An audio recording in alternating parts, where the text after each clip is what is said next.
Be good நேயர்களுக்கு என்னுடைய பணிவான வணக்கம். வேர்ல்டு ஆஸ்துமா டேன்னு சொல்கிறோம். செலிப்ரேட் பண்ணுற அளவுக்கு அது ரொம்ப முக்கியமானதா? ஆஸ்மா அப்படிங்கிறது ரொம்ப பரவி இருக்கிற நோய். This is heredity. பரம்பரை நோய் தான். ஆக்சுவலி டாக்டர், ஆஸ்துமானா என்ன? ஆஸ்மா தொந்தரவு தானா சரியாயிடும் அப்படின்னு நினைக்கிறாங்க. ஆஸ்மாங்கிறது நுரையீரல் நோயே கிடையாது. அதை ஒண்டி கொடுத்தா ஆஸ்மாவை ஒரு நாளும் போக்க முடியாது. அந்த இன்ஹேலர் நான் எடுத்துக்கிறேன், ஒரு நாளைக்கு நான் 10 தடவை எடுத்துப்பேன், 20 தடவை எடுத்துப்பேன். அது சிகிச்சை கிடையாது. எவ்வளோதான் கடுமையான ஆஸ்மா இருந்தாலும் அதை கம்ப்ளீட்டாக சரி பண்ண முடியும். ட்ரீட்மெண்ட் ஸ்டார்ட் பண்ணோன்னே லைஃப் லாங்காக எடுக்கணுமா? லைஃப் லாங்காக எடுக்க வேண்டாம், லாங்காக எடுக்கணும். காமனாக பண்ணுற தப்பு என்ன அப்படின்னா, ஸ்டீராய்டு இன்ஹேலர் எடுக்காமல் இருக்கிறது. நெபுலைசருங்கிறது ஒரு எமர்ஜென்சி ட்ரீட்மெண்ட், நீங்கள் வீட்டிலேயே எடுத்துக்கலாம்னு சொல்கிறாங்க. அது ரொம்ப தவறான அணுகுமுறை. ஆஸ்மா இருக்கே, என்ன கல்யாணம் பண்ணிக்கலாமா? வீசிங் அப்படிங்கிறது ஒரு symptom. Pregnancy time is so important for the ladies, doctor. குழந்தை உள்ளுக்குள் கூட இறக்கிறதுக்கான வாய்ப்பு இருக்குது. ஹார்ட் சரியாக பம்ப் பண்ணாமல் ஃபெயில் ஆச்சுன்னா அப்போ கூட இது வரும். ஆஸ்மாங்கிற நோய்க்கும் செக்ஷுவல் டிஸ்கிரிமினேஷன் இருக்குது. 3 days எழுந்திட்டு போகிறது, அதுக்கே இந்த ஆட்டம் போடுறாங்க.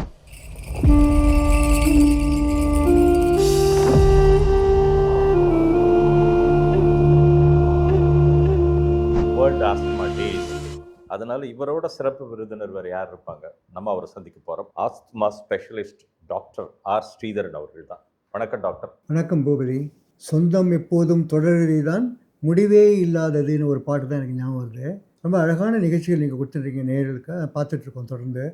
இப்போது ரொம்ப ரொம்ப முக்கியமான ஒரு நோய் ஆஸ்மா. இதை பற்றி விழிப்புணர்வுக்காக உலக ஆஸ்மா தினத்திற்காக இந்த ஒரு சிறப்பு நேர்காணல் இன்றைய. அதில் உங்களோட பகிர்ந்தது ரொம்ப ரொம்ப சந்தோஷம். இது மக்களை போய் ரீச் பண்ணி உங்கள் பலன் அடையணும். டாக்டர், இப்போ ஒரு முக்கியமான கேள்வி டாக்டர். இப்போ ஆஸ்துமா வேர்ல்டு ஆஸ்துமா டேன்னு சொல்கிறோம். அதை செலிப்ரேட் பண்ணுற அளவுக்கு அது ரொம்ப முக்கியமானதா? உண்மையாக ஆஸ்மா அப்படிங்கிறது உலகளவில் ரொம்ப பரவி இருக்கிற நோய். நாங்கள் பண்ண ஸ்டடீஸில் ஒரு 100 பேருக்கோ 12 பேருக்கோ ஆஸ்மா இருக்குதுன்னு கண்டுபிடிச்சிக்குவோம் எங்களோட ஸ்க்ரீனிங்கில். உலக அளவில் என்ன சொல்கிறாங்கன்னா, ஒரு 6% ஆஸ்மா இருக்குதுன்னு சொல்கிறாங்க. உலக அளவில் நீங்கள் பாப்புலேஷன் எடுத்துகிட்டு 100 பேரில் 6 பேருக்கு ஆஸ்மா அப்படின்னா எவ்வளோ பரவலான ஒரு நோயாக இருக்கும். அண்ட் அது தவிர ஆஸ்மா நிறைய பேர் நினைக்கிறாங்க நித்தியகண்டம் பூர்ணாயுசு, அதனால் ஒன்றும் பெரிய பாதிப்பு ஏற்படாது, அது தொந்தரவு தானாக சரியாயிடும் அப்படின்னு நினைக்கிறாங்க. இது ரொம்ப தவறான ஒரு எண்ணம். இதையெல்லாம் முறியடிக்கிறதுக்கு, உலகத்துக்கு ஒரு விழிப்புணர்வு கொடுக்கறதுக்கு, மருத்துவர்களுக்கும் இதை பற்றி விழிப்புணர்வு கொடுக்கறதுக்காக தான் உலக ஆஸ்மா தினம் அப்படிங்கிறது ஒவ்வொரு வருஷமும் ஃபஸ்ட்டு டியூஸ்டே ஆஃப் மே அனுசரிக்கப்படுகிறது. டாக்டர், நான் போன முறை கூட உங்ககிட்ட கேட்டிருந்தேன், பட் திருப்பி I want to repeat it again. Actually doctor, ஆஸ்துமானா என்ன? அதாவது சில பேர் நுரையீரல் பிரச்சனைன்றாங்க, சில பேர் மூச்சு பிரச்சனைன்றாங்க. அதை கரெக்டாக can you able to explain doctor? ஆஸ்மாங்கிறது நுரையீரல் நோயே கிடையாது, நிறைய பேர் நினைக்கிற மாதிரி. அது மூச்சுக்குள்ள ஏற்படுற சுருக்கம். நுரையீரல் அப்படிங்கிறது ஒரு காற்றுப்பை. அந்த காற்றுப்பைக்கு காற்றை எடுத்துன்னு போகிற குழாய்கள் தான் மூச்சுக்குள். ஒரு மரம் மாதிரி அந்த மரத்தோட கிளைகள்லாம் இருக்குது. அந்த கிளைகள் ஒவ்வொன்றும் போய் ஒரு பஞ்ச் ஆஃப் பபுள் பேக் மாதிரி வச்சுக்கோங்களேன். பபுள் பேக்கில் முடிஞ்சால் அப்படி இருக்கும். அந்த பபுள் ஒவ்வொன்றுக்குள்ளேயும் காற்று இருக்கு இல்லையா, அப்படி தான் நீங்கள் இமேஜின் பண்ணிக்கணும். இப்போ மூச்சுக்குள்ளில் ஒரு சுருக்கம் ஏற்படுறது, மூச்சுக்குள்ளுக்குள்ளே ஒரு வீக்கம் ஏற்படுறது, அதில் அதிகமாக சளி சேர்றது, மூச்சுக்கள் தொட்டோன்னே சுருங்குற மாதிரி ஒரு தன்மை. இந்த 4 விதமான மாற்றங்களும் கொண்டது தான் ஆஸ்மா. இப்போ நான் இதில் காமிச்சேன்னா உங்களுக்கு கொஞ்சம் புரியும்னு நினைக்கிறேன். நம்ம மூச்சுக்களில் அப்படியே ஒரு கட் பண்ணி உள்ளுக்குள்ளே பார்த்தோன்னா இதே மாதிரி இருக்கும், அகலமாக இருக்கும். இது வழியாக காற்று ஈஸியாக உள்ளே போகும், வெளியில் வரும். எந்த விதமான உள்ளுக்குள்ளே வீக்கம் இல்லை, சளியெல்லாம் இல்லை இல்லையா. ஆஸ்மா அப்படிங்கிற அந்த நோய் தாக்கம் ஆரம்பித்த உடனேயே நீங்கள் பார்க்குறது ஒரு சுருக்கம், உள்ளுக்குள்ளே சளி, உள்ளுக்குள்ளே ஒரு வீக்கம். அது போக போக அதிகமாகும். இது மைல்டு, இது மாட்ரேட், இது சிவியர், இதோடு அதிகமாக கூட இருக்கும்.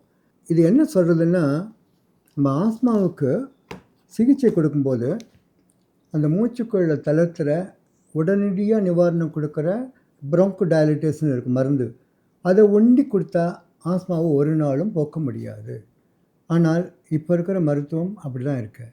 எல்லோரும் கேட்டாங்கன்னா, பிராண்ட் நேம் சொல்ல வேண்டாம், சல்பூட்டமால் அந்த இன்ஹேலர் நான் எடுத்துக்கிறேன், ஒரு நாளைக்கு நான் 10 தடவை எடுத்துப்பேன், 20 தடவை எடுத்துப்பேன். அது சிகிச்சை கிடையாது. அது அப்பப்போ கொஞ்சம் கொஞ்சம் ரிலீஃப் கொடுக்கும். ஆனால் அதோடய அடிப்படை நோய்த்தன்மை என்ன? அதில் இருக்கிற அழற்சி இல்லைன்னா வீக்கம். அந்த வீக்கத்தை போக்குறது ஒன்லி ஸ்டீராய்டு இன்ஹேலர். அதுக்காக தான் நாங்கள் திருப்பி ஸ்ட்ரெஸ் பண்ணுறோம், ஸ்டீராய்டு இன்ஹேலர் எடுக்கணும்னு. அந்த பேஷண்ட்டுக்கு நம்ம புரிய வைக்கணும், ஸ்டீராய்டு இன்ஹேலர் ரொம்ப சேஃப் அப்படின்னு புரிய வைக்கணும். அதை நீங்கள் தொடர்ந்து எடுத்துகிட்டே இருந்தீங்கன்னா அது அந்த பாதிப்பெல்லாம் கம்மியாகி, வீக்கம் கம்மியாகி, ஏர்வே இப்படி இருக்கிற ஏர்வே இப்படி ஆகிடும். ஆஸ்மாவில் நீங்கள் ரொம்ப ரொம்ப முக்கியமாக புரிஞ்சுக்க வேண்டிய விஷயம், எவ்வளோ தான் கடுமையான ஆஸ்மா இருந்தாலும் ரிவர்சிபிள். அதை கம்ப்ளீட்டாக சரி பண்ண முடியும். முதல்ல டாக்டர்ஸ் அந்த நம்பிக்கையை கொடுக்கணும். நிறைய பேர் நினைக்கிறாங்க ஆஸ்மா வந்து அவ்வளோதான் லைஃப் லாங்காக ஆஸ்மா இருக்கணும். கேட்பாங்க பேஷண்ட்ஸை. இந்த ட்ரீட்மெண்ட் ஸ்டார்ட் பண்ணோன்னே லைஃப் லாங்காக எடுக்கணுமா அப்படிம்பாங்க. நான் சொல்லுவேன், உங்கள் லைஃப் லாங்காக இருக்கணும்னா ட்ரீட்மெண்ட் எடுக்கணும். ஆனால் லைஃப் லாங்காக எடுக்க வேண்டாம், லாங்காக எடுக்கணும். 3 months 6 months 2-3 சீசன் எடுக்கணும். ஆனால் அப்போ உங்கள் லைஃப் ஃபுல்லாக இருக்கும். அது ஒன்று. ரெண்டாவது, நம்ம காமனாக பண்ணுற தப்பு என்ன அப்படின்னா, அடிக்கடி உடனடி நிவாரண மருந்து எடுத்துட்டோ ஸ்டீராய்டு இன்ஹேலர் எடுக்காமல் இருக்கிறது. ரெண்டாவது, நிறைய டாக்டர்ஸ் இதை பற்றி புரிஞ்சுக்காமல் இம்மீடியட்டாக நெபுலைசர் ப்ரிஸ்கிரைப் பண்ணிடுறாங்க. அதில் திரவ மருந்தை போட்டு ஆவி மாதிரி வரும், நீங்கள் வீட்டிலேயே எடுத்துக்கலாம்னு சொல்கிறாங்க. அது ரொம்ப தவறான அணுகுமுறை. நெபுலைசருங்கிறது ஒரு எமர்ஜென்சி ட்ரீட்மெண்ட்டு. ஒரு பஸ்ஸில் ஏறினா கூட, இந்த பஸ்ஸில் வந்து இந்த லாங் டிஸ்டன்ஸ் பஸ்ஸில் வச்சுங்களேன், நார்மலாக ஏறுறதுக்கு இறங்குறதுக்கு வழி இருக்கும். அது தவிர எமர்ஜென்சி எக்ஸிட்னு ஒன்று இருக்கும் இல்லையா? யாரும் எமர்ஜென்சி எக்ஸிட் வழியாக போயிட்டு அது வழியாக இறங்கி வந்தாலும் எவ்வளோ மடத்தனமாக இருக்கும். நம்ம பண்ணுற ட்ரீட்மெண்ட் இப்போ அப்படி தான் இருக்கும். இப்போ பார்த்தாலும் நெபுலைசரே எடுத்துக்கிறாங்க. அப்படி எடுக்கக்கூடாது. நெபுலைசர் அப்படிங்கிறது இது மாதிரி ஒரு இன்ஸ்ட்ருமெண்ட்டை, இதில் வந்து இந்த ட்ரக் சேம்பருக்குள்ளே மருந்து இது பண்ணிவிட்டு சுவிட்ச் ஆன் பண்ணால் இது வழியாக புகை வரும். அந்த புகையை வச்சு இப்படி எடுத்துக்கணும். இதுதான் நெபுலைசருங்கிறது. ஆனால் இதை வந்து ஹாஸ்பிட்டல் செட்டப்பில் எடுக்கிறது நல்லது. வீட்டில் நீங்கள் எடுத்தீங்கன்னா அதுக்கு முன்னாடி ரெகுலர் இன்ஹேலர்லாம் எடுத்து அதில் பயன் வரலைன்னா தான் எடுக்கணும். அதையே முதல் சிகிச்சையாக வச்சுக்கிறது அறிவுபூர்வமான செயல் கிடையாது. அது ஒன்று சொல்லணும். டாக்டர், இப்போது ஆஸ்துமா வர்றதுக்கு முன்னாடி அதுக்குண்டான இண்டிகேஷன் ஏதாவது தெரியுமா டாக்டர்? அதாவது we can able to stop it. அது முன்னாடியே தெரிஞ்சால் நம்ம கொஞ்சம் தவிர்க்க முயற்சி பண்ணலாம். அது என்ன வகையில் அது இண்டிகேட் பண்ணும் doctor? That is one question. And other thing is this is heredity. அது வந்து நம்மளுடைய பாரம்பரியமாக அந்த குடும்பத்திலேருந்து வருதா, இல்லை நம்மளுடைய சூழ்நிலைகள், நம்ம வேலை பார்க்கக்கூடிய இடங்கள், இருக்கக்கூடிய பிளேஸு, இதனால வருதா? அது எப்படி உருவாகுது டாக்டர்? அதை பற்றி கொஞ்சம் சொல்லுங்கள். ஆஸ்மா பரம்பரை நோய் தான். ஜெனட்டிக்னு சொல்கிறோம் இல்லையா? உங்கள் ஜீன்ஸ் வழியாக மரபணுக்கள் வழியாக வர நோய் தான் ஆஸ்மா. ஆனால் ஒரு 100 பேரில் ஒரு 10 பேருக்கு மரபணுக்கள் காரணம் இல்லாமல் கூட ஆஸ்மா வரும். அது வந்து எக்ஸ்ட்ரின்சிக் ஆஸ்மான்னு சொல்கிறோம். மரபணுக்கள் வழியாக ஆஸ்மா வந்து அப்பாவுக்கு ஆஸ்மா இருக்குது, அம்மாவுக்கு இருக்குது, அதில் தாத்தா பாட்டிக்கு இருக்குது அப்படின்னா குழந்தைகளுக்கு வர சாத்தியக்கூறு நிறைய. ஆனால் கட்டாயம் வரும்னு அவசியம் கிடையாது. இப்போது எங்கள் ஃபேமிலியை எடுத்துகிட்டால் கூட எங்கள் அப்பாவுக்கு ஆஸ்மா, அம்மாவுக்கு ஆஸ்மா. நாங்கள் 9 குழந்தைகள். அந்த 9 குழந்தைகள் எல்லாருக்குமே ஆஸ்மா இல்லை. 2 பேருக்கு தான் ஆஸ்மா இருக்குது. இந்த பையனுக்கு ஆஸ்மா இல்லை, அவர் ஆஸ்மா டாக்டராகவே இருக்கார். அதனால் அதை பற்றி என்கிட்ட வந்து கேட்பாங்க, எனக்கு ஆஸ்மா இருக்கே, நான் கல்யாணம் பண்ணிக்கலாமா அப்படிலாம் கேட்பாங்க. நான் சொல்கிறேன், இந்த கேள்வி நீங்கள் எங்கள் அப்பா அம்மாட்ட கேட்கணும். அவங்க ஆஸ்மா வச்சுட்டு கல்யாணம் பண்ணிட்டு 9 குழந்தைகளை பெற்றுட்ருக்காங்க. ஒரு ஆஸ்மா டாக்டரை வேறு உருவாக்கியிருக்காங்க. அதனால் அதை பற்றி கவலைப்பட வேண்டாம், நல்லா பண்ணி நார்மலான வாழ்க்கை வாழலாம்னு சொல்லுவோம். டாக்டர், இப்போது வீசிங், ஆஸ்மா ரெண்டும் சொல்கிறீங்க. இது ரெண்டும் வெவ்வேறா இல்லது ஒன்று சேர்த்ததா? அதை பற்றி சொல்லுங்கள் டாக்டர். நிறைய பேர் கேட்பாங்க, வீசிங்கும் ஆஸ்மாவும் ஒன்றா, அது வேறு இது வேறு கேட்பாங்க. இல்லை, வீசிங் ஆஸ்மா ஒன்று அப்படின்னா, வீசிங் அப்படிங்கிறது ஒரு சிம்டம், ஒரு வெளிப்பாடு. காற்று வெளியில் வர முடியாமல் திணறும் பொழுது ஒரு விசில் சத்தம் கேட்குறது, அது வந்து வீசிங்னு சொல்கிறோம். ஆனால் அந்த வீசிங்கிற சவுண்டு வந்து ஆஸ்மாவில் மட்டும் இல்லை, இன்னும் சில நோய்களில் கூட வரும். ஹார்ட்டு சரியாக பம்ப் பண்ணாமல் ஃபெயில் ஆச்சுன்னா அப்போ கூட இது வரும். அதனால் வீசிங்கிற சவுண்டு வண்டி ஆஸ்மாவை வந்து டயக்னோஸ் பண்ணுறதுக்கு ஹெல்ப் பண்ணாது. ரெண்டாவது விஷயம், குழந்தைகளுக்கு வந்து வீசிங் இல்லாமல் இருமல் மட்டுமே வரும். காஃப் வேரியண்ட் ஆஸ்மான்னு சொல்லுவோம். அதை நிறைய பேர் இதை புரிஞ்சிக்க மாட்டேங்கிறாங்க. குழந்தைக்கு இருமல் தானே இருக்குது அப்படிங்கிறாங்க. இல்லை, அந்த இருமல் வந்து ஆஸ்மாவை தான் ரெப்ரசன்ட் பண்ணுறதுங்கிற உண்மையே அதுக்குன்னே படித்த டாக்டர்ஸ் தான் புரியுறது. இப்போ டாக்டர், இப்போ வீட்டில் குழந்தைகளுக்கு ஆஸ்மா ஏற்படுது. அப்படி ஏற்பட்டால் அந்த பெற்றோர்கள் அதை எப்படி கவனிச்சுக்கணும்? இப்போ வேலைக்கு போகிறவங்க இருக்காங்க டாக்டர், ஹஸ்பண்ட் ஒய்ஃப் எல்லாருமே போகிறாங்க. அப்படி இல்லை இருக்கிறதுனால ஒரு கேர்டேக்கர் வைக்கிறாங்க. அப்படி அவங்க வைக்கும்போது அவங்க அந்த குழந்தையை எப்படி பார்த்துக்கணும்? அதனோட ப்ரொசீஜர்ஸ் என்னன்றதை கொஞ்சம் சொல்லுங்க டாக்டர். குழந்தைகள் வந்து தானாகவே மருந்து எடுத்துக்க முடியாது. குழந்தைகளுக்கு மருந்து கொடுக்குறவங்க பொறுப்பாக கொடுக்கணும். அவங்க அப்பா அம்மாவோ, இப்போ இங்கே அப்பாவும் அம்மா எல்லாருமே ஒர்க் பண்ணுறாங்க, வீட்டில் யாரோ பேபி சீட்டர் கொடுக்குறாங்க, இல்லைனா தாத்தா பாட்டி கொடுக்குறாங்க. அவங்களுக்கு சில பிரெயினில் பிளாக்ஸ்லாம் இருக்கும். என்ன இதெல்லாமோ புதுசாக மருந்து கொடுக்குறாங்க, இன்ஹேலர்லாம் கொடுக்குறாங்க, இந்த குழந்தைக்கு இதெல்லாம் கொடுக்கலாமா அப்படிலாம் யோசித்து நிறைய பேர் கொடுக்குறதே கிடையாது. இதெல்லாம் அந்த குழந்தைகளுக்கு வர ஸ்பெஷல் ப்ராப்ளம்ஸு. ரெண்டாவது, பெண்களுக்கு ஆஸ்மா வந்து ஆண் பெண் அப்படிங்கிறத ஒரு வித்தியாசம், செக்ஷுவல் டிஸ்கிரிமினேஷன் இருக்குது அந்த நோய்க்கு. பரவலாக நம்ம சமூகத்தில் இருக்கிற மாதிரி ஆஸ்மாங்கிற நோய்க்கும் செக்ஷுவல் டிஸ்கிரிமினேஷன் இருக்குது. பெண்களுக்கு வந்து ஆஸ்மா என்னென்னா, அவங்களுக்கு பீரியட்ஸ் வரும்பொழுது அதிகமாகிறதுக்கான வாய்ப்பு இருக்குது. ப்ரீ மென்ஸ்ட்ருவல் ஆஸ்மான்னு சொல்லுவோம். மென்சஸ் ஸ்டார்ட் பண்ணுறதுக்கு முன்னாடி அந்த ஹார்மோனல் சேஞ்சஸ்லாம் ஏற்படுது இல்லையா, அதனால் அவங்களுடைய ஆஸ்மா அதிகமாகும். அதனால் அவங்க டென்ஷன் அதிகமாகும், ரொம்ப மூச்சு விடாமல் கஷ்டப்படுவாங்க.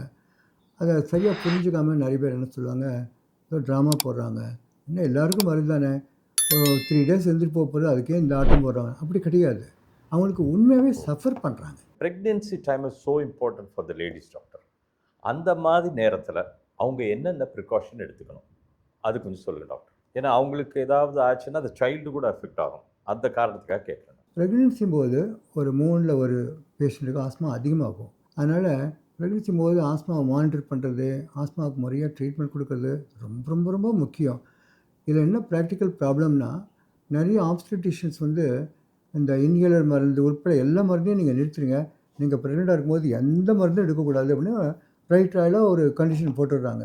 அது ரொம்ப தவறு. ஏன்னா ப்ரெக்னென்சி போது தான் அவங்க ரொம்ப அவசியமாக மருந்து எடுக்கணும். அவங்களுக்கு அந்த குழந்தையும் காப்பாற்றணும், அந்த அம்மாவுடைய நோயும் குணப்படுத்தணும். அம்மாவோட ஆஸ்மா அதிகமாச்சுன்னா குழந்தைக்கு போகிற ஆக்சிஜன் அளவு கம்மியாகி குழந்தையோட வளர்ச்சி கம்மியாகலாம், குழந்தை உள்ளுக்குள் கூட இறக்கிறதுக்கான வாய்ப்பு இருக்குது. அதனால் அவங்க வந்து டெலிவரிக்கு போகும்போது அனஸ்தீஷியா தேவைப்பட்டதுன்னா மயக்க மருந்து கொடுக்கறதுக்கு முன்னாடியே அவங்களுக்கு ஒரு நெபுலைசர் ட்ரீட்மெண்ட் கொடுக்கணும்.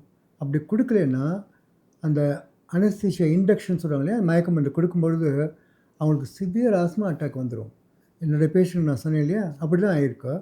அதை கம்ப்ளீட்டாக அவாய்ட் பண்ணணும். இது வந்து மகப்பேருக்கு மட்டும் இல்லை, எந்த ஆப்ரேஷன் பண்ணாலும் பேஷண்ட்டுக்கு அந்த அனஸ்தெட்டிஸ்ட் டாக்டர் வந்து முக்கியமாக கேட்க வேண்டிய கேள்வி, உங்களுக்கு ஆஸ்மா இருக்கா இல்லையான்னு. ஆஸ்மா நோயாளியாக இருந்தாலும் அவங்களுக்கு ப்ரிகாஷன்ஸ் எடுத்து நெபுலைசர் கொடுத்து, அதாவது அவங்க நுரையீரலில் வந்து விரிவடைந்த நிலையிலே வச்சு ஆப்ரேஷன் பண்ணணும். அது ரொம்ப முக்கியம். அவங்களுடைய ஆக்சிஜனை கண்டினியூஸாக மானிட்டர் பண்ணிகிட்டே இருக்கணும். இது ரொம்ப ரொம்ப முக்கியம். சில ஆஸ்மா பேஷண்ட்டுக்கு பல மருந்துகள் ஒத்துக்காது. அந்த மருந்தெல்லாம் அவங்களை கம்ப்ளீட்டாக அவாய்ட் பண்ணணும். மெயினாக பெயின் கில்லர்ஸ். நிறைய பேர் சாதாரணமாக வலி மாத்திரை எடுத்துக்கிறாங்களே, உடனே ஒவ்வொரு சாரிடன் சாப்பிட்றாங்க, அது சாப்பிட்றாங்க. சாப்பிடக்கூடாது. பெயின் கில்லர்ஸ் வந்து ஆஸ்மா அட்டாக் கொடுக்கும். எஸ்பெஷலி நான் ஸ்டீராய்டல் ஆன்டி இன்ஃப்ளமேஷன், NSAIDன்னு சொல்லுவாங்க. அதாவது இந்த ஓவிரான், வோல்ட்ரான், ப்ரூஃபன் அப்படிலாம் இருக்குது, அந்த மாதிரி மருந்துகள்லாம் எடுக்கவே கூடாது. எடுத்தோன்னா அவங்களுக்கு ஆஸ்மா அட்டாக்கே வரும். டாக்டர், இப்போ எல்லாத்துலேயுமே ஒரு அவசரம் இருக்குது டாக்டர். அதாவது யாருக்கும் பொறுமை இல்லை, இன்ஸ்டன்ட் எவ்ரிதிங் இமீடியட்டாக இப்போ போனால் உடனே தெரிஞ்சுக்கணும் அப்படிங்கிற ஒரு மனோநிலையில் இருக்கும் டாக்டர். அப்படி இருக்கும்போது இப்போ சுகர்லாம் வந்து இன்ஸ்டண்ட்டாக உடனே பார்த்த உடனே தெரிஞ்சிருது டாக்டர், இருக்கா இல்லையா அப்படிங்கிற கருவிகள்லாம் வந்துடுச்சு. அந்த மாதிரி ஆஸ்மாவுக்கு இன்ஸ்டண்ட்டாக பார்க்குறதுக்கு இப்படி ஏதாவது கருவிகள் இருக்கா? அப்படி இருந்தால் அதை நம்ம யூஸ் பண்ணலாமா? அதை பற்றி சொல்லுங்கள் டாக்டர். ஓ, ரொம்ப ரொம்ப அழகான கேள்வி இது. பீக் ஃப்ளோ மீட்டர் இருக்குது அதுக்கு. இது ரொம்ப சிம்பிள் டிவைஸ். ஆஸ்மா பேஷண்ட்ஸை 8 வயசுக்கு மேலே போனவங்க ரொம்ப ஈஸியாக பண்ணக்கூடியது.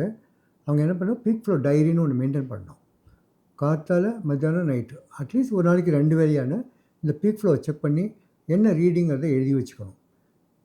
ஒவ்வொரு ஏஜுக்கும் அவர் ஆணா பெண்ணா, என்ன வயசு, என்ன உயரம், இதை பொறுத்து இந்த பீக் ஃப்ளோ ரீடிங்ஸ் மாறும். நார்மலாக இருக்கிறது. இப்போது இந்த ரீடிங்ஸ் இங்கே இருக்கு இல்லையா, இந்த மார்க்கர் இப்படி மூவ் ஆகும். நான் என்ன பண்ணணும்னா வாய்க்குள்ளே வச்சுட்டு அப்படி ஊதணும். இப்போது சரியாக ஊதலைன்னா 300 தான் வரும், நல்லா ஊதுனா 450 வரும். பாருங்கள்,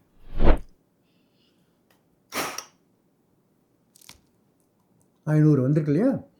ஃபுல்லாக காற்று வெளில விட்டதுக்கப்புறம் வேகமாக ஊற்றணும். இது வந்து எனக்கு நார்மல், என்னுடைய ஹைட்டுக்கு இது நார்மல். ஆஸ்மா பேஷண்ட்ஸ் வந்து தினமும் மானிட்டர் பண்ணும்போது இந்த நம்பர் ரொம்ப மாற்றம். அந்த பையனுக்கு வந்து நார்மலாக 300 இருக்கணும், இன்றைக்காக 250 தான் வந்தது. அப்படின்னா அது குறைவு தானே, அவங்க மார்க் பண்ணிக்கணும். தொடர்ந்து 2-3 வேல்யூஸ் கம்மியாக இருந்ததுன்னா அவனுக்கு உள்ளுக்குள்ளே ஆஸ்மா உருவாகி இருக்குது அப்படின்னு ஒரு சிக்னல் மாதிரி. அது என்ன ப்ராப்ளம்னா, நிறைய ஆஸ்மா பேஷண்ட்டுக்கு தன் ஆஸ்மா இருக்கிறது உடனே புரிஞ்சிக்க மாட்டேங்கிறாங்க. மெடிக்கலாக நாங்கள் என்ன சொல்லுவோம்னா புவர் பர்செப்டர்ஸ்ன்னு சொல்லுவோம். இப்போ ஆஸ்மா டைரி இதை மெயின்டைன் பண்ணனா, பீக் ஃப்ளோ டைரி மெயின்டைன் பண்ணி அதில் வந்து நாங்கள் என்ன பண்ணுவோம், க்ரீன், yellow, ரெட் அப்படின்னு கிராஃப் மாதிரி போட்டு கொடுத்துருவோம். இதுக்கு கீழே வந்ததுன்னா ரெட் ஜோன், டேஞ்சர்னு அர்த்தம். எல்லோவுக்கு கீழே வந்ததுன்னா டேஞ்சர் நோக்கி போயின்ட்டுருக்க, நீ இமீடியட்டாக டாக்டரை கூப்பிட்னு அர்த்தம். க்ரீன் ஜோனில் இருந்தேன்னா எல்லாம் பர்ஃபெக்டாக இருக்குது, நீ மானிட்டர் பண்ணிட்டு டாக்டர் எப்போ பார்க்கணுமோ அப்போ பார்த்தா போகிறோம் அப்படின்னு. இது வந்து ஆஸ்மா டைரிக்கு இது இந்த பீக் ஃப்ளோ மீட்டருங்கிறது ரொம்ப ரொம்ப இம்பார்ட்டண்ட்டான ஒரு கருவி. இது நிறைய பேருக்கு நாங்கள் யூஸ் பண்ண சொல்கிறோம், என்கரேஜ் பண்ணுறோம். ரொம்ப ஜாஸ்தியாக ப்ரைஸ், ஒரு 500 ருபீஸ் இருக்கும். ஆனால் அது 1 வருஷம் கூட யூஸ் பண்ணலாம் அந்த பீக் ஃப்ளோ மீட்டர். வாஷ் பண்ணி ஓகே. வச்சுக்கணும் அவ்வளோதான். டாக்டர் ஒரு இம்பார்ட்டண்ட்டான கேள்வி டாக்டர் மனசுக்குள்ள ஓடிக்கிட்டே இருக்கு. இப்போ சமீப காலமாக எல்லாருமே ஒரு மாற்று மருத்துவத்தை நோக்கி போய்கிட்டு இருக்காங்க. அதில போனா குணமாயிருமா? அதில ஏதாவது வந்துருமான்னு சொல்லி போய்க்கிட்டே இருக்காங்க டாக்டர். அது சரியா? அப்படி போறதுல ஏதாவது தீமைகள் இருக்கா? நன்மைகள் இருக்கா? அத பத்தி கொஞ்சம் ஆஸ் அ டாக்டர் நீங்க எக்ஸ்பிளைன் பண்ண முடியுமா? ப்ளீஸ். மாற்று மருத்துவம் அப்படிங்கிறது உண்மையான மாற்று மருத்துவமாக இருந்தால் நானும் ஒத்துக்கிறேன். ஆனால் இப்போ இருக்கிற மாற்று மருத்துவம் முக்கால்வாசி ஏமாற்று மருத்துவமாக தான் இருக்குது. மனிதர்களை திசை திருப்பி சரியான சிகிச்சை கொடுக்காம அவங்களுடைய நேரத்தையும் அவங்க பணத்தையும் அவங்க நம்பிக்கையும் விரயம் பண்ணுற ஒரு சிகிச்சையாக தான் இருக்குது. நான் சொல்கிறேன், ஆஸ்மாவுக்கு முறையான சிகிச்சை இன்ஹேலர் சிகிச்சை தான். இன்ஹேலருங்கிறது இந்த திரவ வடிவத்தில் அந்த மருந்து இருக்கும். அது வந்து நீங்கள் இப்படி இது பண்ணால் இப்படி இது வந்து நேராக மூச்சுக்குள்ளுக்குள்ளேயே போகும். அதனால் நிறைய மருந்து விரயமாகாது. உள்ளுக்குள்ளே போய் எல்லாத்தையும் சீர் செய்யும். அதனால் இதுக்கு பக்க விளைவுகள் கிடையாது. ஆனால் நிறைய பேர் வந்து இந்த இன்ஹேலர்லேருந்து ஸ்டீராய்டு இருக்கேன்னு சொல்லிட்டு ஒரே டென்ஷன் ஆகுறாங்க. ஸ்டீராய்டுங்கிறது டபுள் எட்ஜ்டு ஸ்வேர்டுன்னு சொல்லுவோம். அதாவது 2 பக்கமும் கூர்மையாக இருக்கிற ஒரு கத்தி மாதிரி. அந்த கத்தி வந்து ஒரு சர்ஜன் கையில் இருந்தன்னா ஒரு கட்டியை அகற்றி நோயை குணப்படுத்தி அந்த நோயாளியை காப்பாற்றும். அது ஒரு முரடன் கையில் இருந்தாலோ ஒரு மூடன் கையில் இருந்தாலோ யாரையோ காயப்படுத்தும். அப்படி தான் ஸ்டீராய்டும். சரியான முறையில் நீங்கள் யூஸ் பண்ணால் ஸ்டீராய்டு வந்து பல நோய்களை குணப்படுத்தும். இன்னொரு உண்மை என்னென்னா, இந்த ஸ்டீராய்டு இதில் இருக்கிற இன்ஹேலரில் வந்து மைக்ரோகிராம்ஸ் தான் மருந்து இருக்குது. ஸ்டீராய்டு டேப்லெட் எடுத்தால் மில்லிகிராம்ஸில் இருக்கும். 1 மில்லிகிராம் அப்படிங்கிறது 1000 மைக்ரோகிராம். ஸோ நீங்கள் 4000 மைக்ரோகிராம் 8000 மைக்ரோகிராம் 8 மில்லிகிராம் அப்படிலாம் எடுத்துக்கிட்டு இதில் 100 மைக்ரோகிராம் 200 மைக்ரோகிராம் தான் எடுக்கிறீங்க. சின்ன டோஸு. இதில் இருக்கிற ஸ்டீராய்டு வேறு விதமான steroid. It's not like the regular oral steroid. அதனால் இதுக்கு பக்க விளைவுகள் கிடையாது. நிறைய பேர் அதை புரிஞ்சிக்காம அது ஒரு மூட நம்பிக்கையில் அப்படியே முடங்கி போய் கிடக்காங்க. டாக்டர் நம்ம பொதுவாகவே யாராவது ஒருத்தர் பார்த்தா பிடிக்கலன்னா அவரை பார்த்தாலே எனக்கு அலர்ஜியாக இருக்குது அப்படின்னு சொல்லுவோம். ஸோ இப்போ இந்த அலர்ஜி அப்படின்ற வார்த்தைக்கு சரியான பொருள் என்ன டாக்டர்? அந்த அலர்ஜி எதனால வருது? அதை எப்படி தவிர்க்கலாம்? அலர்ஜி ஒவ்வாமைன்னு சொல்கிறோம் இல்லையா, ஒத்துக்கொள்ளாத தன்மை. அந்த அலர்ஜி வந்து ஃபுட் அலர்ஜியாக இருக்கலாம், மூக்கு வழியாக போகிற இன்ஹேலண்ட் அலர்ஜியாக இருக்கலாம், மகரந்தமாக இருக்கலாம், போலன்னு சொல்கிறோமே அதுவாக இருக்கலாம், இண்டஸ்ட்ரியல் பொல்யூஷனாக இருக்கலாம், கார்பெண்டர்லாம் இருக்காங்க இல்லையா, அதில் மர துகள்களாக இருக்கு, அது கூட அலர்ஜி கொடுக்கும். சிமெண்ட் அலர்ஜி கொடுக்கும். வெளியில் புகை இருக்கே, புகை உந்தன் பகைன்னு சொல்கிறோமே, சிகரெட் ஸ்மோக், இண்டஸ்ட்ரியல் பொல்யூஷன்ஸ், இது எல்லாமே அலர்ஜி கொடுக்கும். இதெல்லாம் என்ன பண்ணுறது, மூக்கு வழியாக போய்ட்டு அங்கே ஒரு வீக்கம் கொடுக்கும், சளி அதிகமாக உருவாகும். அதே பாதிப்பு உள்ளுக்குள்ளேயும் போகும். முதல்ல மூக்கில் ஆரம்பிக்கும், அப்புறம் சைனஸுக்கு போகும், அப்புறம் அது வந்து மூச்சுக்குழலுக்கு போகும். நீங்கள் முதல்ல பிஎஸ்சி படிக்கிறீங்க, அப்புறம் எம்எஸ்சி படிக்கிறீங்க, அதுக்கப்புறம் பிஹெச்டி பண்ணுறீங்க அப்படின்னு நினச்சி பாருங்களேன். அது மாதிரி இது ஒரு பிஎஸ்சி, இது ஒரு எம்எஸ்சி, இது ஒரு பிஹெச்டின்னு வச்சுக்கோங்களேன். இப்படி கிராஜுவேஷன் ப்ராசஸ். ஆனால் அப்போ அங்கே தடுத்துடணும். அங்கே தடுத்தோன்னா அடுத்த ஸ்டேஜுக்கு அது போகாது. நிறைய பேர் என்ன புரிஞ்சுக்கலன்னா, இந்த மூக்கில் அலர்ஜி வந்து ஆஸ்மாவை அதிகரிக்கும், சைனஸ் அலர்ஜி ஆஸ்மாவை அதிகரிக்குங்கிற உண்மையை நிறைய பேர் புரிஞ்சுக்கல. ரெண்டுக்கு கனெக்ஷன் இருக்குது. அதாவது அப்பர் ஏர்வே லோவர் ஏர்வேன்னு சொல்லுவோம். இந்த ஏர்வேன்னா காற்றுப்பாதை, அந்த காற்றுப்பாதை இங்கே மேலே இருக்கிறது அப்பர் ஏர்வே, இதுக்கு கீழே இருக்கிறது லோவர் ஏர்வே. இந்த ஏர்வே இதுவும் கனெக்ஷன் எப்படின்னா, இந்த சைனஸில் இருக்கிற ப்ராப்ளம் சைனோ ப்ராங்கியல் ரீஃப்ளெக்ஸ்ன்னு அனிச்சியாக மூச்சுக்குள்ள சுருக்கம் கொடுக்கும். இது இதை பாதிக்கும். அதேமாதிரி வயிற்றில் அமிலம் அதிகமாக சுரந்து அது மேல் நோக்கி வந்ததுன்னா ஆசிட் ரிஃப்ளெக்ஸ்னு சொல்லுவாங்க. அதுவும் ஆஸ்மாவை அதிகப்படுத்தும். டாக்டர் பொதுவாக ஸ்ட்ராங் பில்டிங் அப்படின்னு கேள்விப்பட்டிருக்கோம். நீங்கள் ஒரு முறை பேசிகிட்டு இருக்கும்போது சிக் பில்டிங் அப்படின்ற வார்த்தை யூஸ் பண்ணீங்க. அது என்ன doctor? What is the meaning of sick building? Can you explain it? முன்னெல்லாம் நல்ல வென்டிலேஷன் இருக்கும் இல்லையா, நிறைய காற்றோட்டமான இடத்துல இருந்தோம். இப்போ என்ன எல்லாம் புறாக்கூடு மாதிரின்னு சொல்கிறதா, இல்லை ஒரு தீப்பெட்டி மாதிரியான்னு தெரியல, அப்படி அடுக்குமாடியாக இருக்க. இது நிறைய இடத்துல ஜன்னல் கிடையாது, நிறைய இடத்துல வென்டிலேஷன் ப்ராப்பராகவே இல்லை. அதனால் இந்த சிக் பில்டிங் சிண்ட்ரோம்னு சொல்லுவாங்க. அந்த பில்டிங்கே சிக்காக இருக்கும், அதில் இருக்கவங்க டெஃபினட்டாக சிக்காக இருப்பாங்க. அப்படி ஆகிடுது. அப்புறம் வெளியில் நிறைய பொல்யூஷன் இருக்குது, இண்டஸ்ட்ரியல் பொல்யூஷன்ஸ், இண்டஸ்ட்ரீஸ். அமெரிக்கா போகிற இடத்துலலாம் இண்டஸ்ட்ரீஸ் இருக்கிற இடத்துல வீடு இருக்காது. கமர்ஷியலுங்கிறது தனி, ரெசிடென்ஷியலுங்கிறது தனி, அப்படி இருக்கும். ஆனால் நம்ம ஊரில் அப்படி கிடையாது இல்லையா. ரெசிடென்ஷியல் நடுப்புறையே அப்படியே புகை வெட்டுன்ற ஒரு ஃபேக்ட்ரி இருக்கும். அதனால் இது ரொம்ப அதிகமாக இருக்குது. இதெல்லாம் முக்கியமான காரணங்கள். இந்தியா வந்த பிறகு நீங்கள் அந்த ஆஸ்துமாக்காக எடுத்த சிகிச்சைகள் என்னென்ன, அதில் ஏற்பட்ட சுவையான விஷயங்களை எங்களோட கொஞ்சம் பகிர்ந்துக்க முடியுமா டாக்டர்?